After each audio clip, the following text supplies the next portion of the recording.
English novelist Evelyn Waugh, known as one of the greatest prose writers of English in the 20th century, shocked the nation in the 1930s when he became a Catholic. It raised a lot of eyebrows because he was quite well known.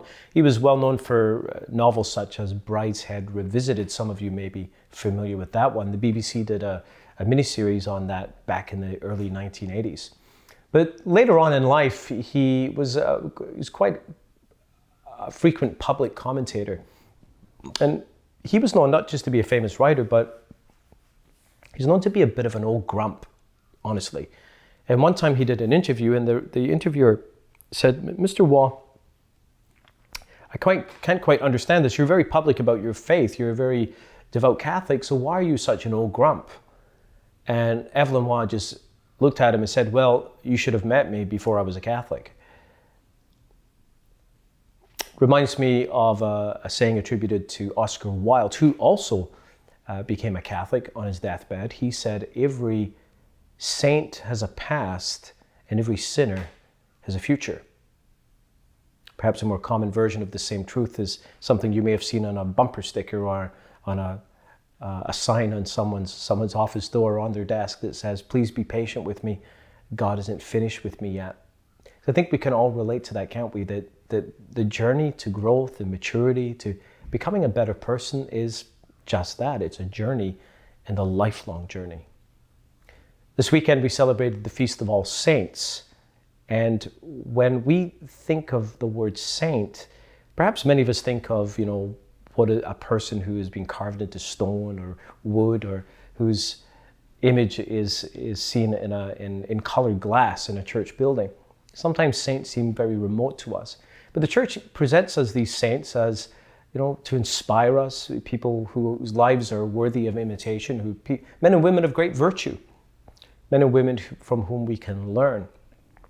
And in our tradition, really, the church uses the term saint in four distinct ways. The first way is when we speak of canonized saints. The word canon in Greek simply means list. So if you're canonized, you made the list. So it's the official saints that made the list. And that's probably one of the most common ways we use that term. The second way is how it's used this past weekend, the Feast of All Saints, where it basically means a saint is someone who's in heaven. I mean, it's one of the preconditions to go to heaven. You've got to be holy. You've got to be fully sanctified. And that's the meaning of the feast day from this weekend, is that we celebrate all the saints, those on the list, those not on the list, those who have been forgotten are celebrated in All Saints.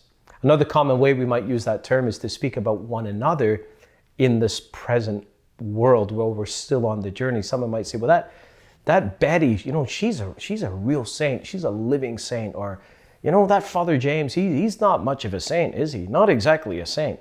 So we might use it to speak about personal holiness, personal sanctification, how much a person is actually like Jesus.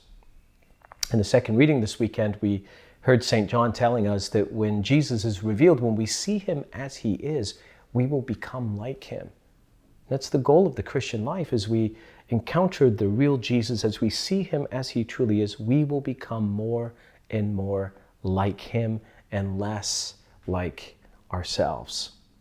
The fourth way the church uses the term saint is the way we find it in the New Testament. It's not uncommon to see in the writings of Paul or in the Acts of the Apostles speaking about Christian believers as saints. The saints in Ephesus, meaning the members of the church. And this has to do not with subjective holiness, not with personal sanctification, but with objective holiness. The fact that if you are in Christ, regardless of how far along on the journey of personal sanctification you are objectively holy because you've entered into his death and resurrection.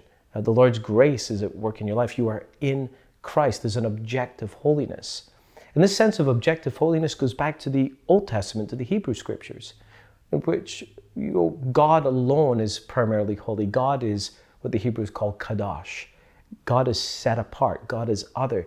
But this holy God chose for himself a nation, a people, and made them a holy nation, a holy people, a people set apart for his own purpose. And in the end, in the sense that to be holy, to be set apart, is to be set apart for the purpose of God.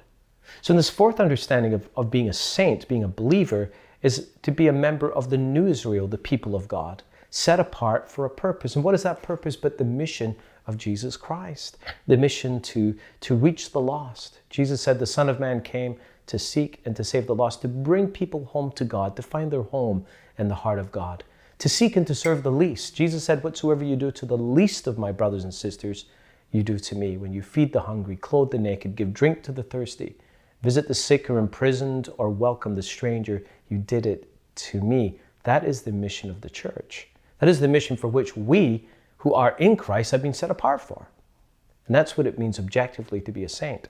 So, in one sense, we can say that by virtue of our baptism, we are called to subjective holiness and to live out our objective holiness in seeking to fulfill the mission that Jesus gave us.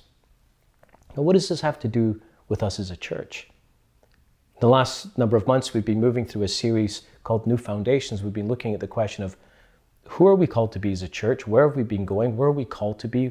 Where do we dream about being? What are the things we have to turn away from and turn towards? And I believe that this feast day this weekend is calling us to literally, truly be a church of saints and sinners, a church for saints and sinners, but a church that brings people on a journey towards being saints, subjectively and objectively. I want to give you 3 images for a church, of what a church can possibly be, how it can function with regard to people. The first image is a bowl. Think of a bowl. Think of a very big bowl.